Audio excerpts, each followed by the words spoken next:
Welcome everyone to the March COBUG for 2022. I had to think a minute about what year it is. As I'm sure everyone is aware, the pandemic has affected quite a few areas of the way that we work, the way that we communicate, and 3 years later, we're still figuring out things. So we wanted to take this presentation and kind of dive into what changes have occurred in the past 3 years and what technological impacts and innovations have occurred because of this push into remote work. So my name is Beth Evanoo. I am the BIM manager at OHM Advisors. I'm also have an architectural background, so I've got that going for me or against me, depending on which side you're on. So today we're going to focus on two main areas around the implications of the pandemic, one being design and how it's affected that side of the business, and then the technology. And we have a little bit of interaction that you can do if you'd like to join us in these portals. We have a mural set up at this location, and I'm going to put in the chat, maybe. Let me pop those up. Do it this way. Going to copy the links into the chat as well, in case that's easier for you guys. You can either use your phone for the QR codes, or you can just click on those two links that are in the chat. And you can start interacting in those locations while we're talking. Give it a minute so that you guys can see these. Okay. Now we're going to move on to Jennifer Carney.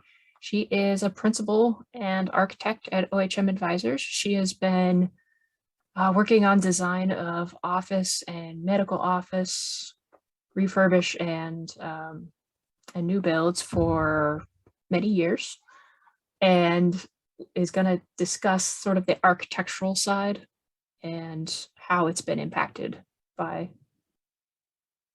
all of the pandemic. Let me stop sharing. And on to you, okay. Jen. All right, thank you. Thanks, Beth. Thanks for having me today. So I was asked to talk a little bit about kind of the things that I've been seeing in the industry. And I've got three kind of areas to discuss. One, so when the pandemic hit, one of the first things that we started to see was clients reaching out to us, asking questions about what do we do? What are you seeing others doing? And we as architects, I felt like we were being asked for advice more than ever. You know, some of the questions were, how do we reorganize our office to be pandemic safe? What do you see other people doing? And what do we need to do? Which was a loaded question because it relies a lot upon the business, the type of business. What do you do? How do you interact with your employees? Some of the things that we started to see in commercial settings, just regular office, was trying to figure out, and I've worked on a couple of projects like this throughout the pandemic, as they decided how they were going to have a new normal in their office, whether it be we're going to bring everybody back, we're going to go to full remote, we're going to do a hybrid. It was going in to do a little bit of space planning. I've got a couple of clients that decided we've got a whole remote workforce, so we're going to continue on with that, and we want to get rid of some of our leased space. So there's some planning involved with that. Some clients asked about how do we keep people 6 feet apart and have everybody work in the office. So there's some rework to that. There was a lot of talk about updating air purification systems because of this pandemic. Being an airborne pathogen, how do we use our existing air systems to make it safer for the employees. Some people were interested in just redesigning their current workspace to make more collaborative areas. I can talk a little bit about that in the AAC workforce, but creating a culture of inclusion in any company has a lot to do with being in person with people and having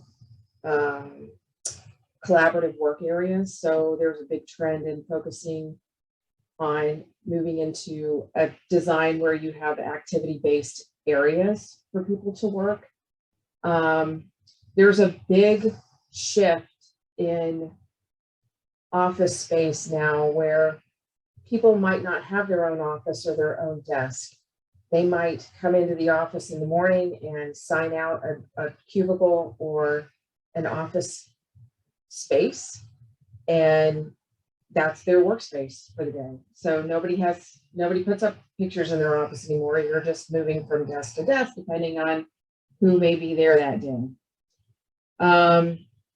We talked a lot about how do we modify existing cubes, cubicle furniture systems, from a open office concept to how do we get these safer for air pathogens. It may be moving them apart further. It may be raising the wall height for the cubicles. We had a lot of discussion on that. And then there's a big interest now in indoor and outdoor workspaces. So outdoor environments are a lot bigger now, especially in warmer climates.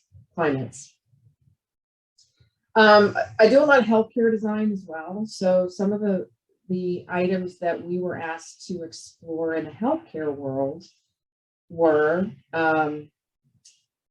how do architects design medical spaces for the future?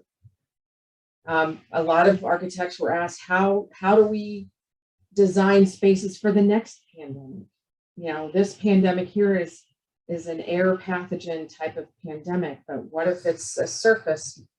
What if it's like Ebola or something like that? You know, what are our architects' thoughts on that? Some of the things that we were looking at for our medical clients included getting rid of large waiting rooms. Many healthcare providers went to a model where they were checking people in online, registering online, having people wait in the parking lot, and then have them come in and get immediately roomed into exam spaces. I have medical clients asking me to revamp their waiting rooms and maybe getting more exam spaces so that because they don't need big waiting rooms anymore, so that they have more exam spaces to room people into as they arrive. Virtual doctor visits. That went from, you know, that was hardly heard of before the pandemic, and then it was a complete shift. I'm sure many of you have been on a virtual call with a physician. So there's now talk about how do we create spaces, the best spaces for virtual care visits for physicians.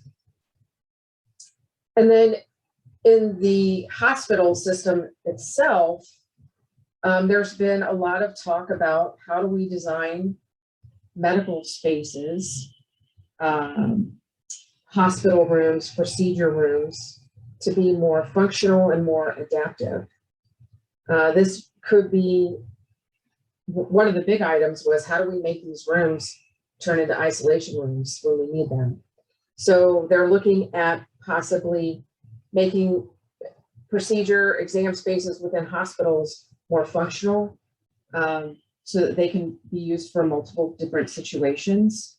During the pandemic, when we had all these COVID patients, we needed a lot of isolation rooms that hospitals just didn't have. So there's a big push to make these spaces more flexible and functional for future pandemics. That could also involve, that typically involves modifying the air handling for the room.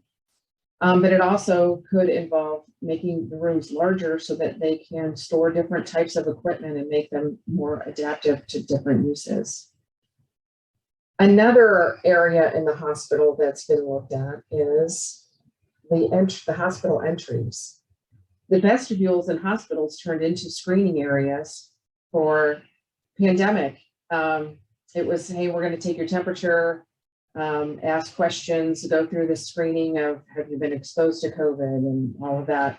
So there's talk about how do we make the hospital entries a little more functional for screening in the future for different pandemics. One of the other areas that we've seen a lot of movement in, or maybe lack of movement is probably the better term, is inflation and supply chain issues. So when we go into doing construction and we've designed a building and the contractor comes back and says, well, that insulation that you're putting in the roof is now going to take a year to get, that's a big hit to any project. So we are seeing continued increases in construction costs. They've gone up 30% in 2020 and 30% in 2021. That's a lot. Inflation's really hit hard. And we can still continue to see supply chain issues with building materials, which makes it very difficult for us as designers to determine what do we build this building out of? Do we do it with steel? Do we do it with wood? What can we get readily? We've started to engage contractors early on in projects so that in the design process, so that we can ask the questions of, hey, where are you seeing material shortages in case that affects our design, our structure, or some of the items that we might want to use on a building. And we're also starting to design buildings in pieces. So we've done projects where we're going to design the steel structure first and get that out to bid so we can get that ordered before we've even finished the design of the building. So that helps a lot in getting that supply chain issue with steel rectified. But we still continue to see inflation costs rise. A third area that I have seen, that we've all seen in the design industry, is the workforce issue. We, like many other businesses and industries, have seen a shortage in workforce. The rate of the population growth rate continues to, it's still growing, but not at a pace that it used to. And in about 20 years, it's expected to level out. And so if you've ever had if you have ever heard any economists that this is going to be a future issue for a lot of industries, and it is. We've seen it in the AEC industry. Many of you probably heard about the Great Reset or the Great Resignation. I like to call it the Great Reset. But a lot of people during COVID decided to leave their job for various reasons. I've talked to a lot of people about why this is. It can be management. I tend to think some of it might have had to do with people working from home and not being able to be collaborative or learn from their peers because everybody was at home. Companies now have a renewed interest in workplace culture, and accommodating employees because of the pandemic interrupted many of their cultural strategies. So although corporations are seeing that sustaining a robust corporate culture is difficult with a remote workforce, they're working very creatively to try to mitigate that and work on strategies to overcome that obstacle. The corporations are also struggling with remote work arrangements. Training and developing staff that are working remote can be difficult at times. So they're trying to come up with new strategies for that. And they're working to rectify or come up with new opportunities for interpersonal relationships, building and sustaining critical mentorships amongst their staff. So that's something that a lot of corporations are seeing as well. That's probably the biggest three things that we started to see in, from the architecture standpoint. Thanks, Jen. Did you do you think that a lot of these changes are going to be long term, or especially in the medical field? I'm curious if you think that those shifts will stay.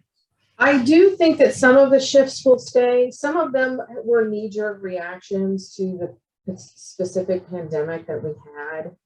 But I do see this as a growth opportunity in the design and construction and healthcare. It's about evolution and how do we evolve and continue to help with infection control and mitigate some of these issues that we've seen, especially over the past 3 years. So I think it's a really great opportunity for design and healthcare to improve the process and make things safer for patients. Thank you for your presentation. Sure. I'm going to switch over to Kevin Eldgridge, who works at KLH Engineers. He's going to go over the mechanical implications, and as you can imagine, there are been a lot of concern about how air is flowing through spaces as this airborne pandemic has been going on. Yeah, thanks, Beth. I'm gonna steal the screen here.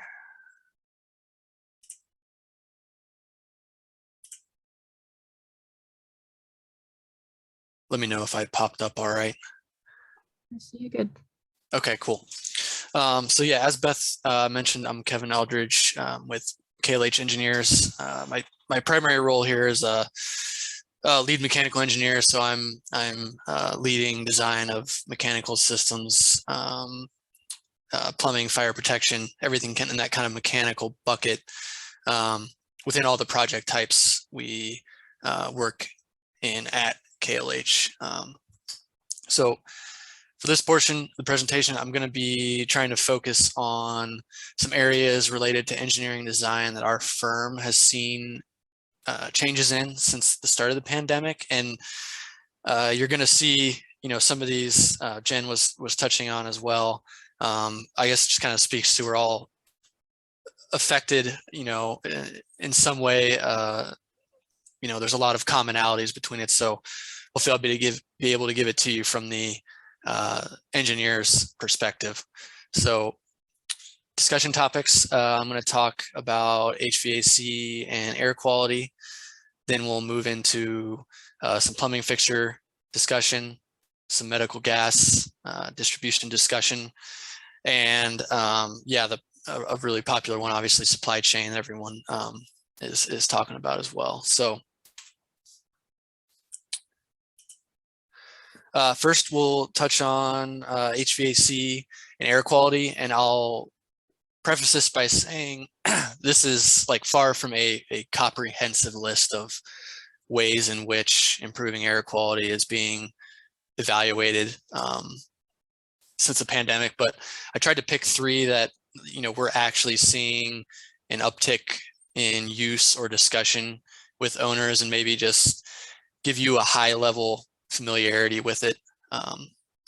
So the first one is outdoor air. So all occupied facilities are required to be ventilated with a certain percentage of outdoor air, and the minimum amount of outdoor air it's prescriptive by the ventilation code that's applicable to the building. But in general, the purpose of outside air is to help prevent buildup or increased concentrations of contaminants inside the building. So you can imagine the higher the outdoor air rate is we use on a project, the better from a contaminant perspective. So on a commercial project, this might look like an engineer looking at the sequence or how equipment operates. We might have it flush the building in downtimes to help keep the air fresh. Rooftop units have what's called economizers. We may look at increasing the range in which they operate, which is going to help introduce more fresh air to the building. And I wholly understand, you know, if you're not an engineer, those two things may not like have resonated at all, and that's perfectly understandable. I would kind of relate it to, if you remember, you know, back when the pandemic was starting, the CDC was, you know, for one, recommending, like, if you had someone sick inside your house, whether they had COVID, whatever it was, you know, open all your windows. If you've got fans, try to turn them on. And essentially all that was trying to do was introduce more outdoor air into your home. So it's kind of the same approach, only at the commercial level.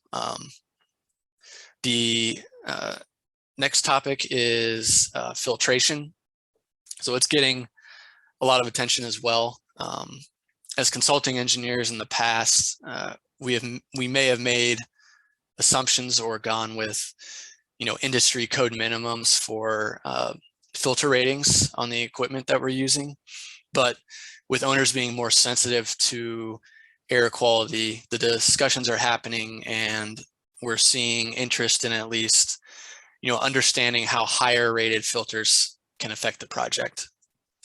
Where we may have typically gone with, you know, say MERV 8 filters in an office building, MERV 13 filters are becoming more common to see as requested, and even in some instances, HEPA filters, if you're familiar with that term, which both of those kind of start to move towards more healthcare standards, but we're seeing them in non-healthcare applications. And HEPA and MERV is simply, it's rating scales that give an indication of how efficient an air filter is at capturing particles of a given size. So filtration can be an area to look at for both existing and new builds. The downside is that, you know, the higher the filter rating, the higher the pressure drop it induces on the system. And all that means is we need to look at whether it's existing or new, you know, whether the equipment can handle that. The third topic I want to touch on is bipolar ionization. It's kind of a term that's been flying around.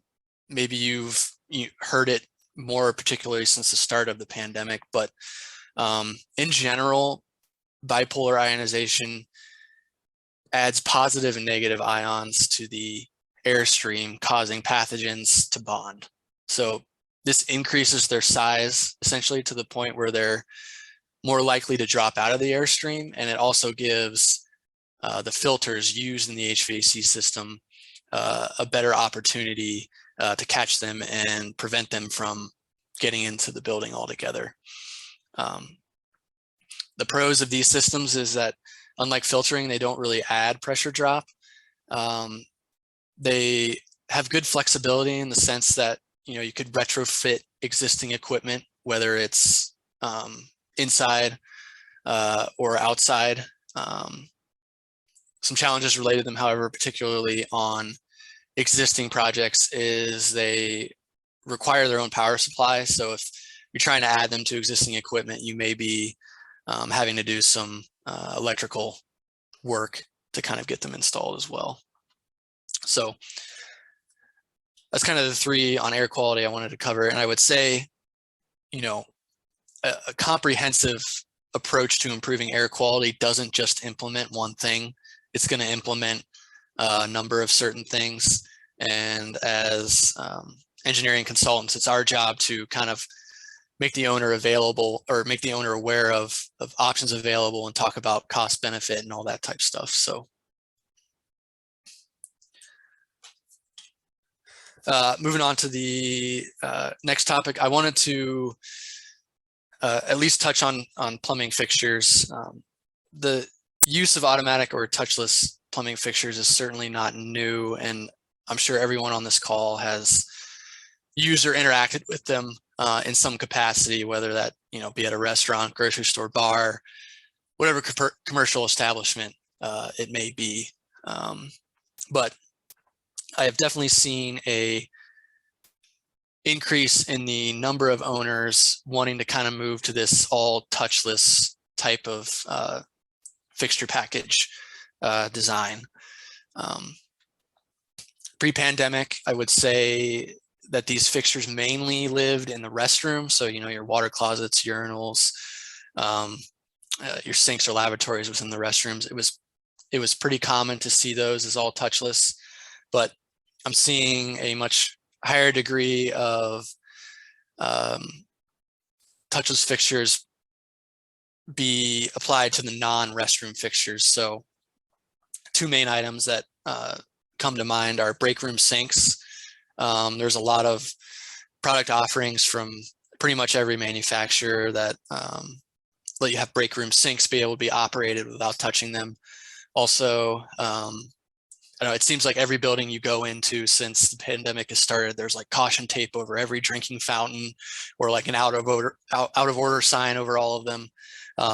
Those are offered in touchless, so I'm seeing some popularity in those, and bottle fillers as well, which have really become popular over the past couple of years.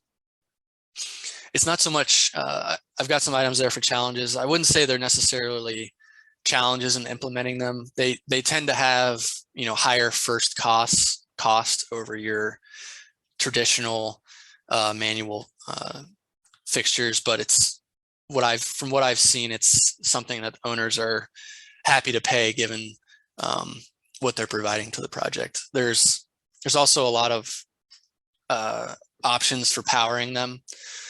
Some are hardwired where there's actually, you know, electrical connection to them and there's no batteries. A lot of them operate on typical, you know, AA batteries that may be replaced every, you know, 2 to 4 years, depending on how often they're used. I'm also seeing a higher prevalence of manufacturers are calling them hybrid energy cells, but they're more of a proprietary battery that's specific to the manufacturer, but they're, you know, on their specs they're advertising they could be good for up to 30 years, which is pretty long. And there's also water powered valves as well. Those essentially operate with a capacitor that's essentially every time the fixture gets used, the water spins a small turbine that charges a capacitor for the next use. So that's also kind of an interesting option.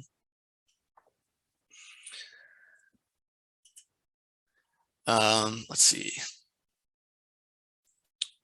So I wanted to touch on some medical gas stuff too. So it was hard to miss throughout the pandemic. There was, you know, a lot of attention, and rightfully so, placed on, you know, ventilators, how many were available, where were there shortages, you know, specific to certain geographies, how would production of ventilators be ramped up, you know, by manufacturers if it was needed.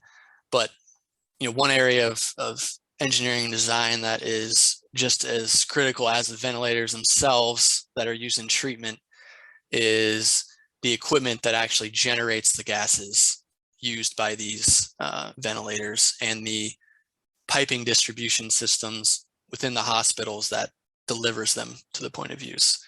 So I want to focus on oxygen specifically, as oxygen systems are what we've been primarily asked to consult on as it pertains to COVID related treatments. So I've got a pretty simplistic graphic over here to the right, but anytime you're dealing with a hospital of any considerable size, they're going to have what's called a bulk oxygen generating system. So this is a series of tanks and vaporizers that live outside of the hospital, and they're essentially piped underground to within the hospital, and it's distributed there to where the oxygen is needed. The bulk oxygen systems typically maintained by the gas supplier to the hospital. So you've probably seen trucks that have just like rows and rows of bottles and stuff like that. They're probably running back and forth to hospitals or various areas. But essentially what happens is there's a liquid storage tank that holds the oxygen in a liquid form, and that liquid gets sent through a vaporizer, which is responsible for the phase change, right? So the oxygen will be changed from a liquid to a gas, and from there it will go into the hospital where it's ultimately used as a gas. There's kind of two bottlenecks that we've seen that are an issue. So one is the vaporizer itself that's outside at the bulk system. The vaporizer is designed to convert, at a kind of a maximum rate. So it can only deliver so much oxygen to the hospital based on the specific vaporizer. The other bottleneck is the actual piping within the hospital itself. So any existing hospital, would have been designed to, the codes and guidelines at the time, but none of those would have, understandably so, anticipated what COVID is doing to oxygen systems. And what's been interesting to learn is it's not actually patients on ventilators that are straining the system. There's other COVID-related breathing treatments that have huge oxygen demands that are actually the ones that are straining the systems. And to kind of put it into perspective, an adult on a ventilator may draw 8 liters per minute of oxygen from the hospital system. Some of these, what they're termed as like high flow treatments, can draw as much as 50 all the way up to 120 liters per minute for each patient that's on them. So you could probably guess, you take a system that's like designed for 8 liters per minute per patient and you try to get it to do 50 to 120, there's going to be engineering consequences that have to be dealt with. So what does this conversation, look like between a hospital and an engineer? So the hospital may say, based on my existing system and infrastructure, how many COVID patients on a specific treatment type can I have in my hospital, and like where is the best place to put them? So this would typically result in the engineer evaluating the aspects of their system and making recommendations to the hospital on what they need to do to upgrade. This might look like upsizing the bulk oxygen generating system that's outside, and also introducing new piping distribution within the building that works in tandem with the existing piping to help deliver the much higher rates of oxygen. So that's definitely been kind of an interesting item to consult on. We're kind of getting asked questions that we never would have prior to the pandemic. In new design, what feels different is, we're having to ask hospital networks, in this given new building, would you plan to treat COVID patients here? If you would, where would you put them? How many would you like to be able to treat? And we kind of look at all that and design the oxygen system accordingly. So the last item I wanted to talk about was supply chain. Jen, I know you were mentioning this too. We've all experienced this, whether it's at a personal or professional level. Certainly the construction industry is also dealing with it in all sorts of different ways. From the engineering side of things, I kind of would group them into 2 different areas, what I'll call the basis of design bucket, and then an early ordering bucket. And before I jump into specifics on those, I will say what we found as a firm at KLH is, even prior to the pandemic, we were investing a lot of time and effort and money into creating efficient design processes that helped us perform calculations, really quickly and with a high degree of confidence. And we're seeing that kind of pay off in what we're dealing with here. And I'm sure other firms that have maybe made similar investments are seeing it as well. But back to kind of those two categories. So basis of design bucket, you know, I might be designing a building and it might be 6 months to a year after that I've completed my design that the contractor is actually starting to look through the documentation and trying to submit and order equipment. And predictably, in a lot of instances, what we're finding is the basis of design equipment isn't available anymore. And even if it is, it may be, the lead time may be so far out that it simply doesn't work for the owner's schedule. So we're finding that we have to oftentimes very quickly evaluate equipment that's kind of in the ballpark of what we wanted and having to say whether or not it's okay and quickly adjust design as necessary. So that's been one side of it. What we're also seeing for new projects that have started since the pandemic happened is this desire to order things really early. So it's not uncommon for, as a consulting engineer, to be getting kicked off on a project, you know, whether it be with the owner or the architect, and they're saying, you know, we're going to have a 3 to 4 month design schedule, but we want to order all of our electrical switchgear and rooftop units 2 weeks from today, and we haven't even, you know, started design. So it kind of puts us in a, you know, a position we're not used to being in. But again, being able to design quickly and with a high degree of confidence helps us there.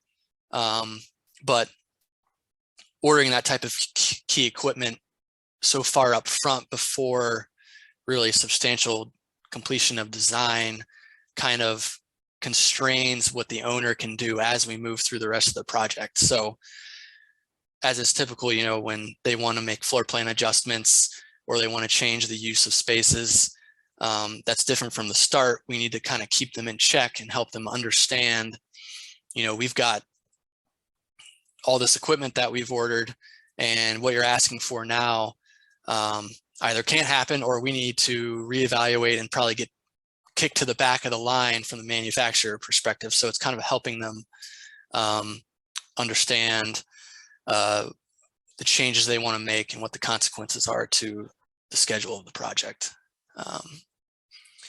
So yeah, that's essentially everything I wanted to cover. So yeah, I'll turn it back to you, Beth. I'll stop the share here.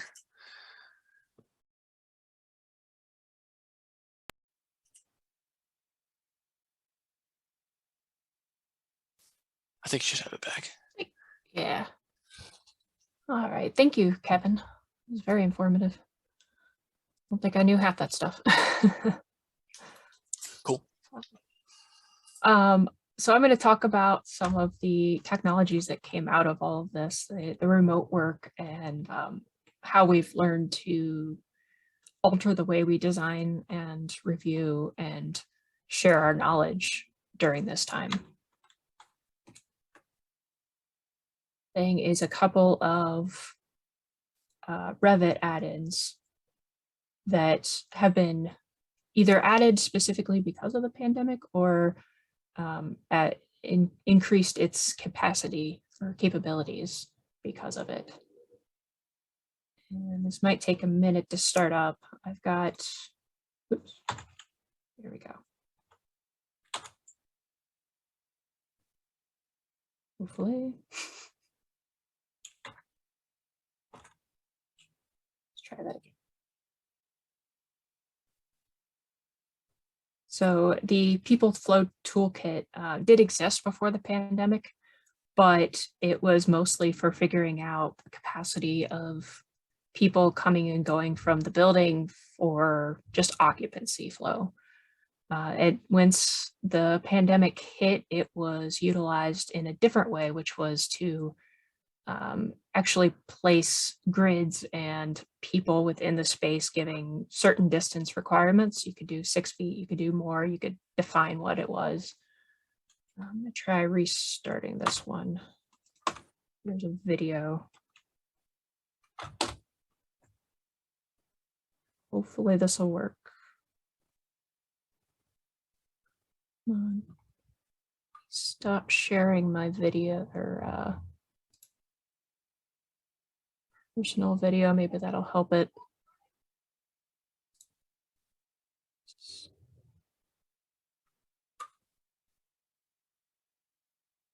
There we go.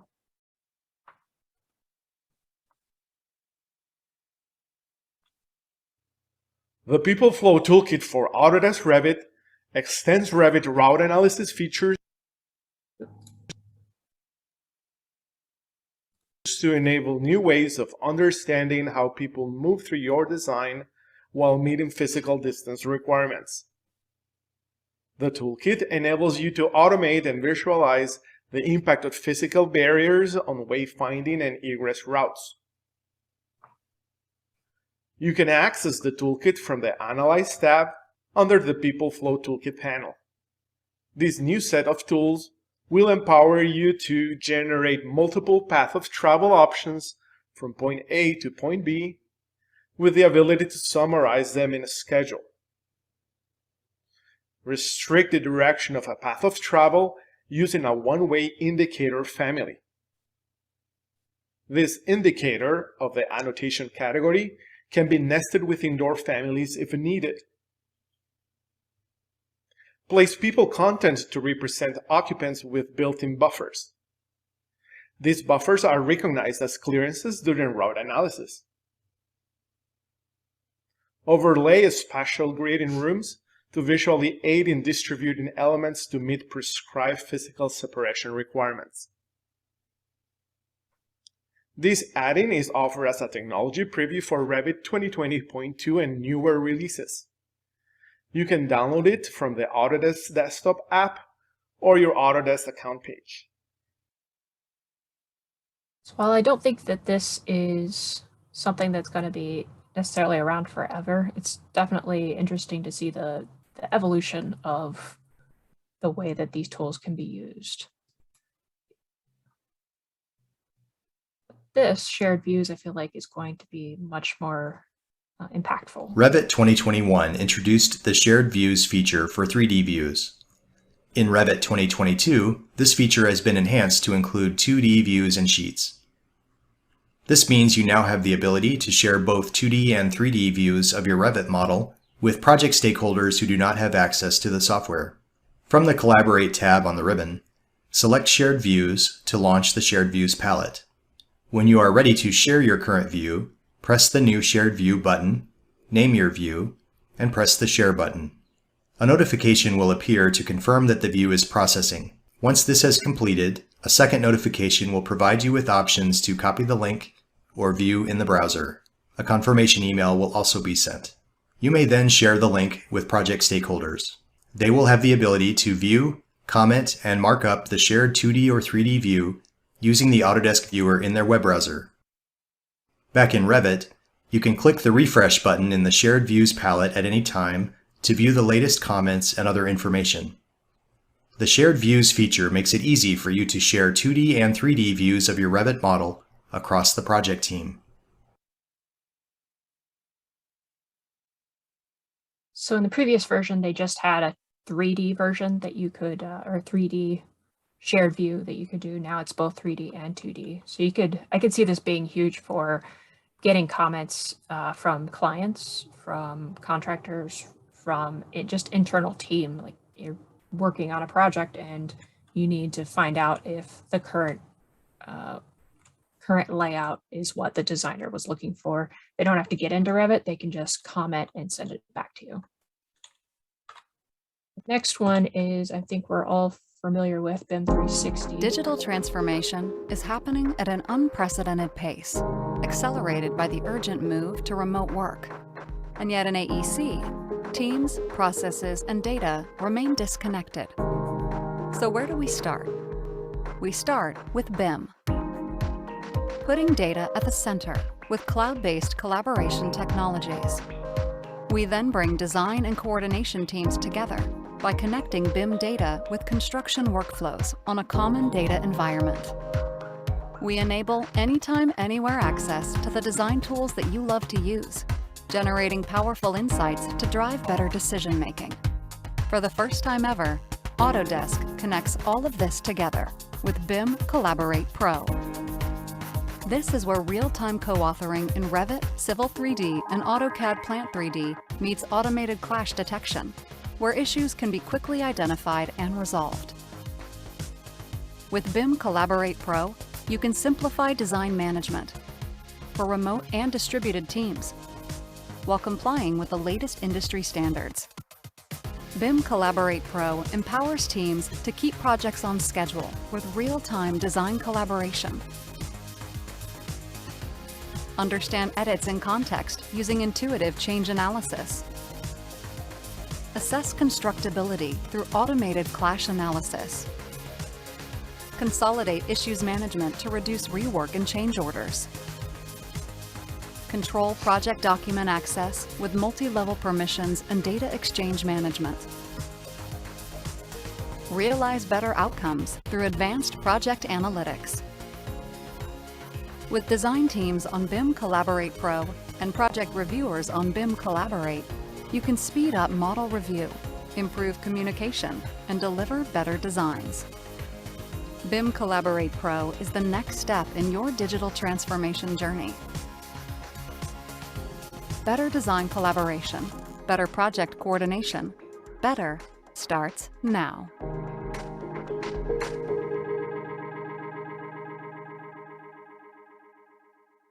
I think by this time, anyone that's using Revit is at least familiar with BIM 360, even if they're not using it.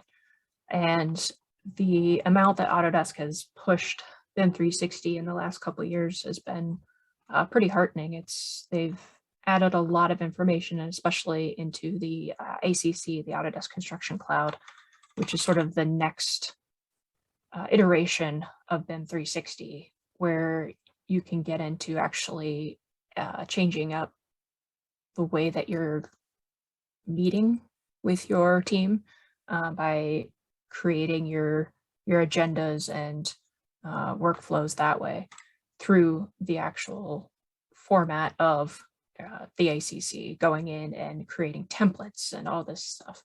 So they're really pushing the envelope with this. I don't see a lot of people using everything that's in BIM 360 right now. There's a lot in that video that is still to be realized, I think, on the front lines, so to speak. But there's a lot there, and it's kind of exciting that in the hopes that we will use all of that in the coming months and years. The next portion that I want to talk about is more on the side of how to collaborate in a virtual environment and how to get our ideas out there. There's been a lot of concern that we're not coordinating enough, that we're not getting ideas in the same way as if we were in person, which is true in a lot of ways. And these are just a few tools that are out there to kind of alleviate that.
next one, mural, is the what I have set up the example workplace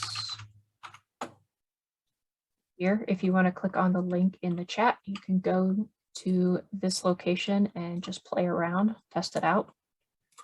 And you can see over here to click on any of the links. Just, I noticed that this was a little different. You can see that there's a little open button. Just clicking on the image doesn't do it. So, oh, and we can see somebody already starting to use it. Go back here. Show you the next one.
So the next portion I'd like to talk about is just project review and collaboration from a already in design, working on documents standpoint.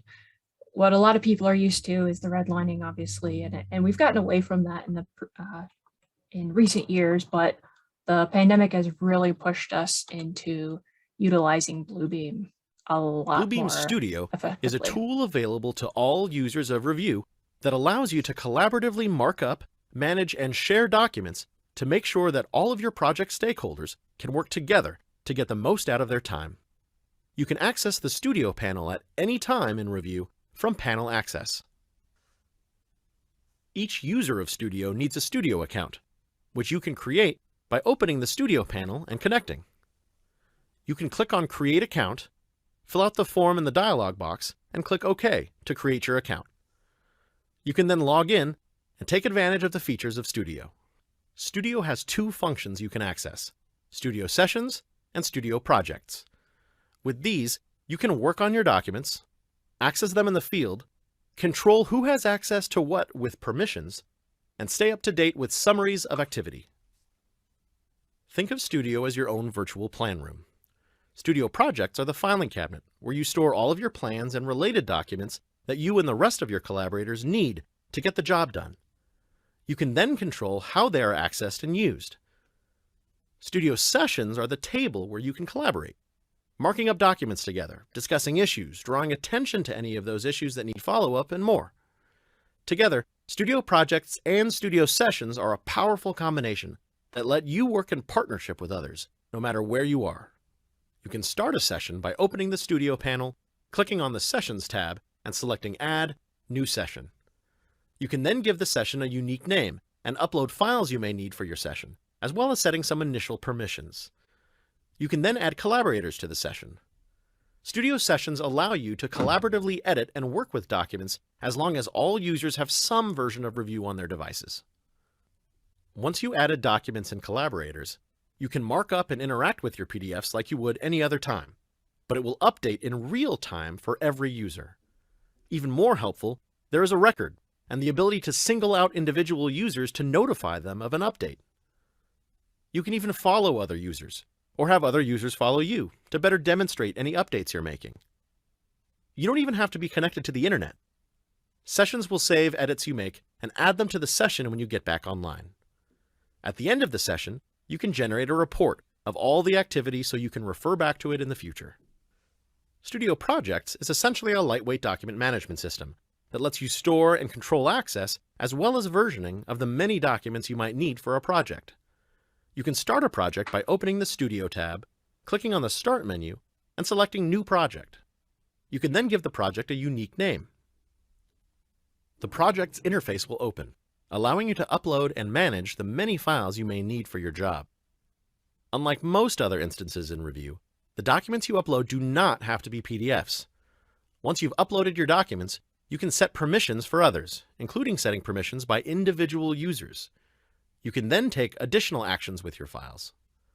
Projects even have basic check-in, check-out functionality to keep from overriding users' edits. You can also download a copy of the project file if you need a local version. You can use the Share Link option and its settings to share a direct link to the project file, including how long it will be active. You can also refer to the revision history, looking back on previous iterations, comparing them, or even restoring them if necessary. You can send PDFs in your project directly into Studio Sessions, working on them collaboratively with others, and then checking them back into the project to save the new version.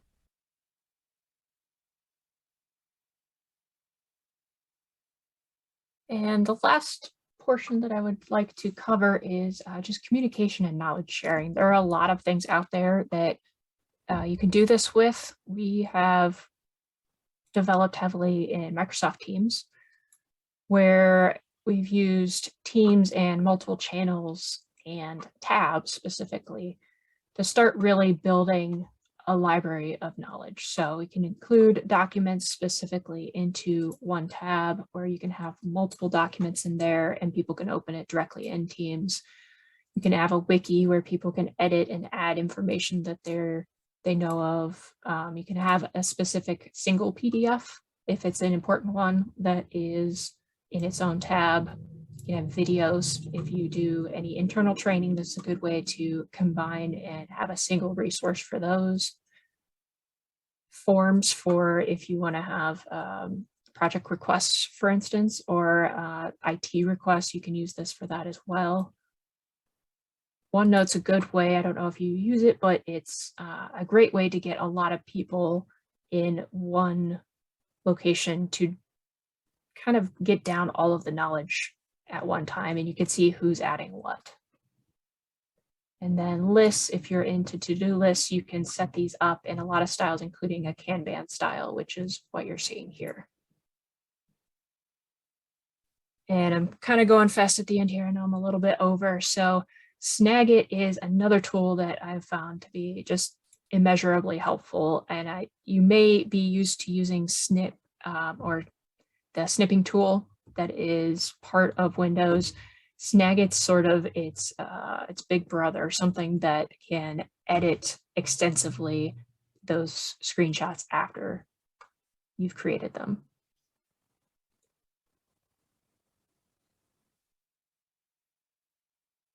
This might take a minute to come up, hopefully not too much longer. And while that's loading, take a look at the board we have here. Not a lot of stuff going on and not a lot of people putting in stuff on the Snagit is screen capture and image editing all in one. Capture anything. Full screen. Just a section. Scrolling web pages, like this mock-up here that I need to provide some feedback on. If you accidentally get the cursor in there, it's easy to get rid of. You can even grab text straight from images. I think I'll just copy this onto my clipboard. Maybe you need more than an image. You can also record a video of your screen. Perfect for that quick tutorial, walking someone through step-by-step instructions, using your webcam to provide feedback. It's not just about capturing, though. It's also about editing your screenshots. Want to remove a section? Whoa, did you see that? Watch again. Snagit cuts and restitches my image with one click and drag. Tighten up the edges. We really only need one field for their names. It's as easy as clicking and dragging. Snagit's autofill will take care of the background for you. There, that works. Snagit has a lot of tools. Great for highlighting, easily adding step-by-step instructions, explaining things, If you want to add graphics to your screenshots, it's easy. Snagit has a ton of stamps built right in. There. Perfect.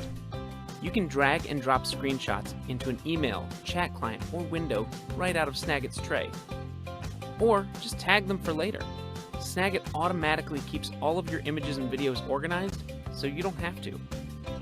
Capture your screen, edit your images, and deliver results. All in one. TechSmith Snagit. Okay, so that's all I wanted to highlight today. Let's see. Video, there we go. I'm going to open it up for any questions if anybody would like to put them in the chat, or I don't think we have a Q&A. I think it's just the chat.